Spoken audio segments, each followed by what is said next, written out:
इसीलिए इस पाठ का नाम क्या रखा गया है? उपहार। उपहार मतलब ऐसा उपहार उस बच्चे को मिल जाता है जिसके वजह से उसकी जिंदगी बदल जाती है, खुशहाली आ जाती है, उसकी जो स्थिति पहले होती है वो स्थिति में सुधार आ जाती है। ऐसा स्टोरी में एक घटना आपको बताया गया है। ठीक है, तो हम बढ़ते हैं स्टोरी की ओर। तो यहाँ पे बेटा स्टोरी शुरू करने से पहले टीचर ने कुछ चित्र यहाँ पे दिया गया है। इस चित्र के माध्यम से टीचर आपको एक स्टोरी बताने वाली, ठीक है, और आपको ध्यान देना है। पाठ क्रमांक 3, उपहार।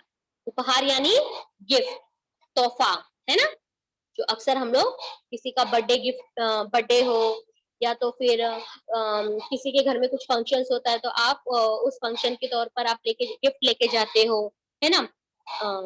तो इसी तरह से एक उपहार एक लड़के को मिलता है, ऐसा उपहार जिसकी वजह से उसकी जिंदगी पूरी बदल जाती है, मतलब एक अच्छा बदलाव आता है। तो यह कहानी की शुरुआत होती है एक छोटे से गांव। एक छोटा सा गांव होता है जिसमें ऋत्विक नाम का एक लड़का रहता है, ठीक है, जिसमें ऋत्विक नाम का एक छोटा सा लड़का रहता है। वह लड़का अपनी माँ के साथ छोटे से गांव में रहता है, ठीक है। एक दिन उस गांव में पुस्तक मेला लगी होती है। कौन सी मेला लगी होती है? पुस्तक मेला, ठीक है।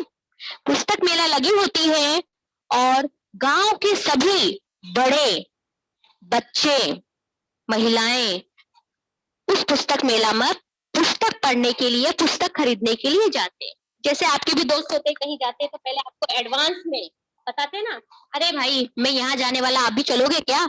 जाओ जाओ अपने मम्मी पापा से परमिशन लेके आओ और हमारे साथ चलो, है ना। तो ऋत्विक के साथ भी ऐसा ही होता है। ऋत्विक के सारे दोस्त पुस्तक मेला देखने के लिए जा रहे थे, पुस्तक खरीदने के लिए, क्योंकि ऋत्विक को पुस्तक पढ़ने में अधिक रुचि होती है, उसे भी पुस्तक खरीदने की इच्छा होती है। पर वो पहले अपनी मम्मी से परमिशन लेने के लिए घर आता है। घर आने के बाद वो अपनी मम्मी से परमिशन लेता है, पर उसकी मम्मी परमिशन नहीं देती है। कहती है कि ऋत्विक आप छोटे हो और मैं आपको किसी और के साथ पुस्तक मेला देखने के लिए भेज नहीं सकती, इसकी इजाजत मैं नहीं दे सकती, ठीक है। तो ऋत्विक को उसकी मम्मी की बात बहुत बुरी लगती है। जाहिर सी बात है, यदि आपकी इच्छा अनुसार आपके पेरेंट्स आपको अलाउ ना करे तो आपको भी गुस्सा आ जाता है। तो ऋत्विक भी उसी तरह से गुस्से में हो जाता है, नाराज हो जाता है और घर से बाहर आके एक पेड़ के नीचे बैठ जाता है। बहुत उदास होता है और एक पेड़ के नीचे आके वह बैठ जाता है और बहुत दुख से, मतलब बहुत दुखी होता है वो पेड़ के नीचे बैठ के, और वो सोचता है कि मेरी मम्मी ने मुझे जाने के लिए नहीं इजाजत दी। उसके बाद वो देखता है पेड़, मतलब सामने एक और पेड़ होता है, उस पेड़ में बहुत तेज से प्रकाश आता है, मतलब इतनी तेज रोशनी होती है। ऋत्विक वहां उठकर वहां पर देखने के लिए जाता है और वह पाता है एक सुंदर सुनहरे रंग वाली परी वहां पे खड़ी होती है। वो देखता है और परी उसे देखती है और ऋत्विक से उसके उदासी का कारण पूछती है, ठीक है। किसका कारण पूछती है? उदासी का कारण, उदास होने का कारण पूछती है और कहती है कि क्या हुआ, तुम इतने उदास क्यों हो? इस तरह से वह ऋत्विक से पूछती है ना। लड़की का नाम ऋत्विक होता है। तो ऋत्विक कहता है कि कुछ नहीं, बस मुझे पुस्तक मेला देखने जाना था, पर मम्मी ने मुझे इजाजत नहीं दी, अलाउ नहीं की, इसीलिए मैं उदास हूँ। अपनी उदासी का कारण ऋत्विक परी को बताता है, ठीक है। तो ऋत्विक को सांत्वना देते हुए परी कहती है तुम जरूर, तुम्हें पुस्तक बहुत पसंद है, तुम मेला नहीं जा सकी तो क्या हुआ, पर तुम्हारी जो ये इच्छा है यह मैं जरूर पूरी करूंगी। ऋत्विक बहुत खुश हो जाता, अरे वाह, बिना पुस्तक मेला गए ही मेरे पास अगर किताब आ जाए तो बहुत बड़ी बात हो जाए, मतलब बहुत अच्छी बात हो जाए। तो बहुत खुश हो जाता है। वो सोचता है कि उसे तुरंत वो बुक मिलने वाला है, पुस्तक मिलने वाली है ना।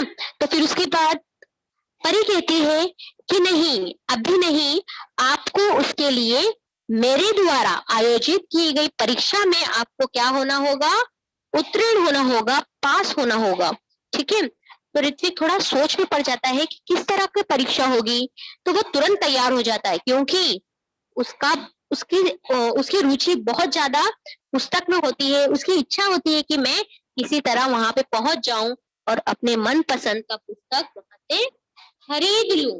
ठीक है, तो यहाँ पर स्टोरी थोड़ी सी आगे बढ़ती है और ऋत्विक पूछ बैठता है परी से कि परी मतलब कौन सी परीक्षा।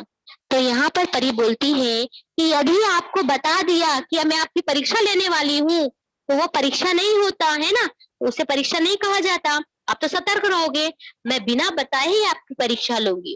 तो ऋत्विक भी बोलता है ठीक है चलेगा। फिर परी वहां से चली जाती है। ऋत्विक भी वहां से चला जाता है घर की ओर। जैसे वो बढ़ता है तो रास्ते में उसे लाल रंग की एक पोटली मिलती है। लाल रंग की पोटली मतलब एक थैला, ऐसा थैला जिसमें अक्सर सभी लोग मूल्यवान वस्तु रखते हैं, हीरे जवाहरात है ना, और गोल्ड कॉइन्स वगैरह इस तरह की चीजें रखते हैं। तो इस तरह की पोटली उसे रास्ते पर मिलती है। किसे? ऋत्विक को। उसे ऋत्विक को मिलती है। फिर ऋत्विक उसे उठा लेता है पर खोलता नहीं है। ठीक है, फिर अचानक उसी रास्ते से एक व्यक्ति, एक राहगीर वहां से आता है और वह ऋत्विक से पूछ बैठता है कि भाई आपने मेरी पोटली देखी क्या? ऋत्विक को थोड़ा सा संदेश होता है, मतलब संदेह होता है, से डाउट होता है कि ये पोटली तो मुझे मिली, पर ये कैसे मतलब होगा कि मतलब हो सकता है कि ये मुझे बच्चा समझ के ये मुझसे पोटली लेना चाहता हो, और जबकि इसकी पोटली वो ना हो, किसी और की हो। तो राहगीर से वह ऋत्विक पूछता है कि ठीक है मुझे मिली तो है, पर उसका आप परिचय बताओ, मतलब उसकी कोई पहचान बताओ, तभी मुझे यकीन होगा कि वह वस्तु, वह चीज तुम्हारी है। तो राहगीर बोलता है कि वो पोटली का रंग लाल है और उस लाल पोटली पर किसका चित्र चिपका हुआ है? परी का सुनहरा चित्र है। तो वह ऋत्विक देखता है, अरे बाप रे, राहगीर ने जो बताया, इस व्यक्ति ने जो इंफॉर्मेशन इस पोटली से दी वह पूरी मैच हुई, और वह पोटली राहगीर को दे देता है। जिसकी पोटली रहते उसके हाथ में वो देकर घर की ओर चला जाता। फिर दूसरे दिन वो उसी जगह पर जाता है जिस जगह पे उसे परी मिलती है ना, उसी जगह पे वो जाता है।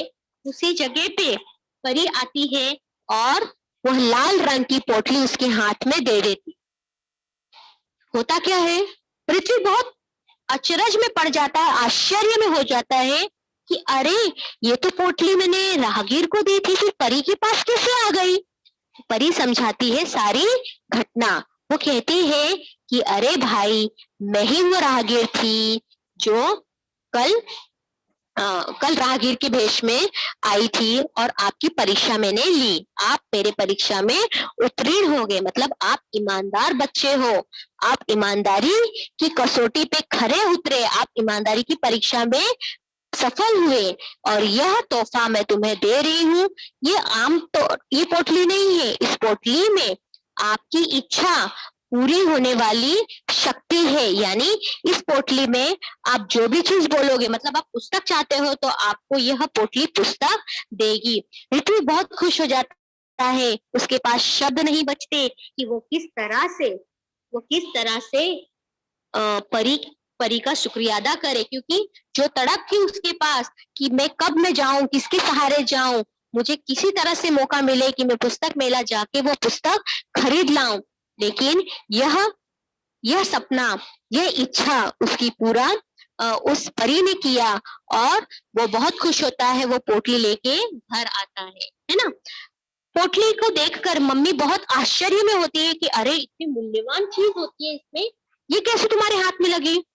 ऋत्विक सारी घटना अपनी मम्मी को बताता है और कहता है कि मम्मी, इस तरह से मुझे यह पोटली मिली, परी ने मुझे यह पोटली दी मेरी ईमानदारी के ऊपर। तो मम्मी उसकी खुश हो जाती है। फिर अचानक अचानक ये पोटली की साइज इतनी बड़ी हो जाती है, इतनी बड़ी हो जाती है, उस पोटली में से हजारों बुक निकलने लगते हैं। हजारों बुक निकलने लगते हैं। ऋत्विक ये चीज देखकर बहुत खुश होता है और सभी बुक्स को उठाकर वो क्या करता है, खुद भी पढ़ता है और अपने दोस्तों को भी देता है। इसी व्यवहार के कारण उसका नाम गाँव में पुस्तक मित्र हो जाता है, ठीक है? तो ऋत्विक को लोग अब बड़े होने पर पुस्तक मित्र के नाम से जानने लगते हैं और साथ ही साथ अपनी बहन और मित्र की सहायता से एक पुस्तकालय खोल लेता है और वो पुस्तकालय सभी गांव के बच्चों के लिए, सभी के लिए वह रखता है ताकि सभी को पुस्तक आसानी से मिल सके और लोग इसका जो लाभ है उठा सके, ठीक है? तो एक दिन एक और घटना उसके साथ घटती है। ऋत्विक के स्वप्न में पुस्तक आती है और उससे बातें करती है ना? हम भी सपने देखते हैं। हमें जो इच्छा होती है अगर वो चीज़ नहीं मिलता है तो हम सपने में ही उसे प्राप्त कर लेते हैं और उससे बातें करने लगते हैं। तो सेम ऐसे ही इंसिडेंट अम, ऋत्विक के साथ होता है और ऋत्विक के सपने में उसकी मनपसंद पुस्तक आती है और कहती है कि ऋत्विक, जब आप अपने जीवन में भविष्य में बहुत बड़े इंसान बन जाओगे तो तुम हमारा साथ छोड़ दोगे क्या? तो ऋत्विक बहुत डर जाता है कि अरे, पुस्तक ही तो मेरे जीवन जीने का एकमात्र उद्देश्य है, मैं इसके बिना नहीं जी सकता। एक पुस्तक ही है जो मेरा मित्र है, मेरा बेस्ट फ्रेंड है, मेरा जीवन है। तो वह आश्वासन देता है और प्रतिज्ञा लेता है कि मैं तुम्हें कभी नहीं छोड़ूंगा, मैं सदैव तुम्हारे साथ रहूंगा। इस तरह से वह घबरा के उठता है और अपनी माँ को उस स्वप्न के बारे में बताता है। फिर उसके बाद वह कभी भी पुस्तक का साथ नहीं छोड़ता, ठीक है? यहाँ पर स्टोरी कंप्लीट होती है। ऋत्विक नाम का एक गांव में ऋत्विक नाम का लड़का रहता था। वह बहुत गरीब था। गांव के पास पुस्तक मेला लगा था। उसने माँ से कहा, मैं भी मेला देखने जाऊंगा। उसकी माँ बोली, देखो, घर में कोई बड़ा नहीं है, तुम्हें तुम अकेले अकेले तुम अकेले कैसे जाओगे इतनी दूर? बेटा, मेला देखने की जिद छोड़ दो, चलो दूर